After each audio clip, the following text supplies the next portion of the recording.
അഭിനയ രംഗത്ത് ഇന്ന് പഴയതുപോലെ സജീവമല്ല സുരേഷ് ഗോപി. കേന്ദ്രമന്ത്രിയായ ശേഷം സുരേഷ് ഗോപിക്ക് സിനിമയിലേക്ക് ശ്രദ്ധ നൽകാനായിരുന്നില്ല.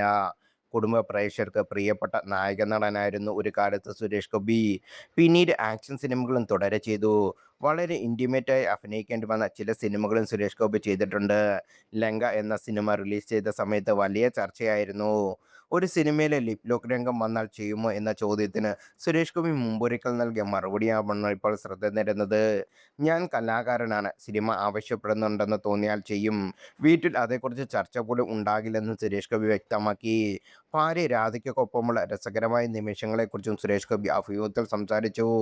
"സിന്ദൂരരേഖ എന്ന സിനിമയിൽ ഒരു പാട്ടുണ്ട്. ടിവിയിൽ ആ പാട്ട് ഇടയ്ക്ക് വരും. രാധിക അത് കാണും. ഒരിടം വരുമ്പോൾ മാത്രം രാധിക പതുക്കെ എഴുന്നേറ്റ് പോകും.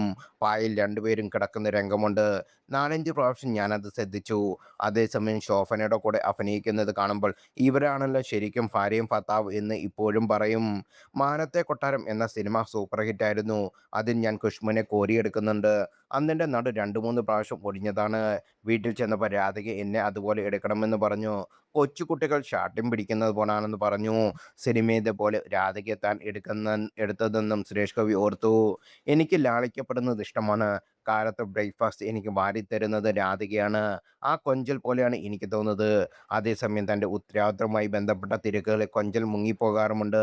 2 ഇഡലിക്ക് മുകളിൽ ഒരു ഉരുള കൂടി വന്നാൽ മതിയെന്ന് പറയും. ചമ്മന്തിക്ക് രുചി കൂടിയാൽ ഒരു ഇഡലി കൂടുതൽ കഴിക്കുമെന്നും സുരേഷ് ഗോപി പറഞ്ഞു.